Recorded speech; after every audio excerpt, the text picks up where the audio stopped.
Hello sir నమస్తే. Hello అండి, నమస్తే. అంటే అనుకున్నారా బెయిల్ వస్తుందని చెప్పేసి అంటే ఏ విధంగా ఫైట్ చేశారు మీరు? 100% వస్తుందని ఎక్స్పెక్ట్ చేసామండి.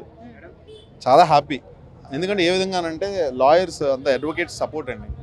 వాళ్ళందరూ యునానిమస్గా వచ్చి వాళ్ళు వినోద్ గారు కానీ రమణ గారు కానీ వీళ్ళందరూ కూడా చాలా సపోర్ట్ చేసి మాతో నిలబడి మాతో పొద్దున్నుంచి నాకు తెలిసి ఆయన భోజనం కూడా చేయలేదు.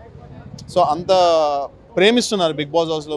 యాజ్ ఎ కంటెస్టెంట్గా కాకుండా వాళ్ళని సొంత మనుషుల్లాగా వాళ్ళ ఇంట్లో మనుషుల్లాగా తీసుకుని చేస్తారు. సో చాలా హ్యాపీ. ప్రశాంత్ బయటకు వచ్చేసాడు. ప్రశాంత్ గురించి ఏం చెప్తారు? ప్రశాంత్ మంచోడు అండి, చాలా మంచోడు. కొంచెం అంటే ఆ రోజు జరిగిన చిన్న దాంట్లో 100 రోజుల లోపల ఉన్న వ్యక్తికి బయట ఏం జరుగుతుందో తెలియదు. ఒకసారిగా జనాలను చూసినప్పుడు అందరినీ కలవాలనుకున్నాడు అంతే తప్ప వేరే ఉద్దేశం ఏమీ లేదు. వేరే తప్పులు ఏం చేయలేదు. అలానే ఫ్యాన్స్ని వెళ్ళి అది చేయండి ఇది చేయండి అని కూడా ప్రశాంత్ చెప్పలేదు. అసలు ప్రశాంత్ ఎవరిని కలవలేదు. ఆ పర్టికులర్ జరిగిన సిచ్యువేషన్లో కొంచెం చిన్న చిన్న మిస్టేక్స్, అది తెలియక చేసిన మిస్టేక్స్ తప్ప కావాలని చేసిన మిస్టేక్స్ అయితే ఏం లేవు. సో ప్రశాంత్ మంచోడు, చాలా కష్టపడి ప్రశాంత్ ఫ్రెండ్స్ ఇదంతా కూడా చేశారు. అంటే ఇప్పుడు గవర్నమెంట్ వెహికల్స్ మీద ఏదైతే రాళ్ళు విసిరి పగలగొట్టడము, అంతమంది కొంతమంది సెలబ్రిటీస్ కార్స్ కూడా పగలగొట్టడం అని చేశారు. ప్రశాంత్ ఫ్రెండ్సే చేశారంటున్నారు. మరి ఇది ఎంతవరకు నిజం? అంటే ప్రశాంత్ ఫ్రెండ్స్ అని వాళ్ళు ఎవరో నాకు తెలియదండి బేసిక్గా. బట్ ప్రశాంత్ ఫ్రెండ్స్ అయితే అయ్యుండ్రండి. ఎందుకంటే ప్రశాంత్ ఫ్రెండ్స్ ఎందుకు అవన్నీ పగలగొడతారు? బేసిక్గా అది తనకి రిలేటెడ్ పీపుల్ అయితే కాదు. ఎందుకంటే ఇప్పుడు నేను కూడా బయటకు వచ్చాను, అదే జనం నుంచి నేను కూడా బయటకు వచ్చాను. అందరూ కార్ దగ్గరకు వచ్చారు. అందరూ కార్ దగ్గర చాలాసేపు దగ్గర 20 నిమిషాలు కార్ వెళ్లకుండా నన్ను కూడా ఆపారు. నేను అందరితో మాట్లాడాను. దెబ్బలు తగులుతాయి, కారు గొబ్బుకుని గుద్దితే కనుక వాళ్ళ కాళ్ళకి ఏమైనా తగిలితే అది మళ్ళీ లేనిపోని తలకైనా పోతుందని నేను చెప్తాను. మెల్లగా స్లోగా నడుపుకుంటూ వచ్చాం.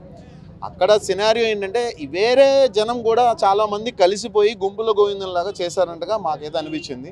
బట్ ఒకటి నేను చెప్పేది ఏంటంటే బేసిక్గా ఇక్కడ మనం రెస్పెక్ట్ ఇవ్వాల్సింది పోలీస్కి అండి. ఎందుకంటే పోలీసులు అక్కడ ఎంతమంది ఉండి నిజంగా వాళ్ళు మమ్మల్ని జాగ్రత్తగా పంపించారు. నన్ను రతికాని శోభాని వీళ్ళందరినీ కూడా దగ్గరుండి వాళ్ళు చాలా సపోర్ట్ చేసి మమ్మల్ని బయట పంపించారు. వితౌట్ పోలీస్ మేము ఈరోజు ఇక్కడ ఉండే వాళ్ళమే కాదు 100%.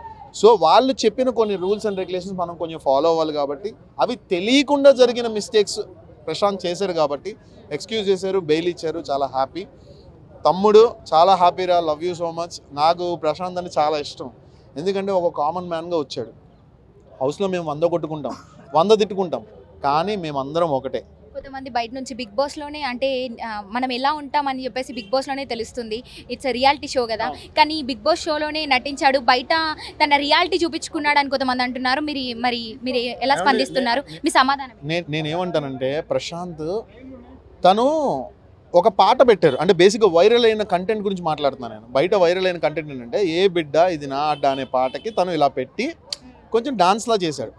ఆ పాత్రలో తను లీనమయ్యి చేసిన బిహేవియర్ తప్ప అది తన బిహేవియర్ కాదు. ఎందుకంటే 100 రోజులు నేనే కాదు కదా, ప్రపంచం అంతా చూసిందిగా మమ్మల్ని. 100 రోజులు మమ్మల్ని అందరూ చూశారు. సో అది క్యారెక్టర్ అని కాదు. ఇప్పుడు కోపం వస్తే కోపం వస్తుంది. తను మనిషే, అందరం మనుషులమే కదా. కోపం వచ్చాడు, ఆనందంలో ఉన్నాడు. ఏం జరుగుతుందో బయట తెలియదు. మాకు సెల్ ఫోన్ లేదు, టైం తెలియదు, రాత్రి పగల తెలియదు, తిండి సరిగా ఉండదు. ఇన్ని జరుగుతున్న మధ్యలో 100 రోజులు ఉన్న లోపల నుండి బయటకు వచ్చినోడికి ఇంతమంది జనం చూసేసరికి ఒక్కసారిగా తనకి ఒక తెలియని ఒక ఆవేశం వచ్చింది. అంతే తప్ప యాంగ్జైటీ మేబీ, అంతే తప్ప అంతకు మించి తను ఇలా అలా అని మాత్రం కాదు. ఇప్పుడు తన తరపున లాయర్లు ఎంతమంది వాదించారు? దాదాపు అంటే వాదనలు ఎలా వినిపించారు? అంటే అందరూ చాలా సార్ ఒకటేనండి. బేసిక్గా ఏంటంటే అది తన తప్పు లేదని అందరికీ తెలుసు. ఇప్పుడు బెయిల్ వచ్చింది, దానికి హ్యాపీ. ఫస్ట్ ఆఫ్ ఆల్ దానికి పోలీస్ డిపార్ట్మెంట్కి అండ్ అడ్వకేట్ లాయర్స్ అందరికి కూడా చాలా thank you. Thank you sir. Thank you so much.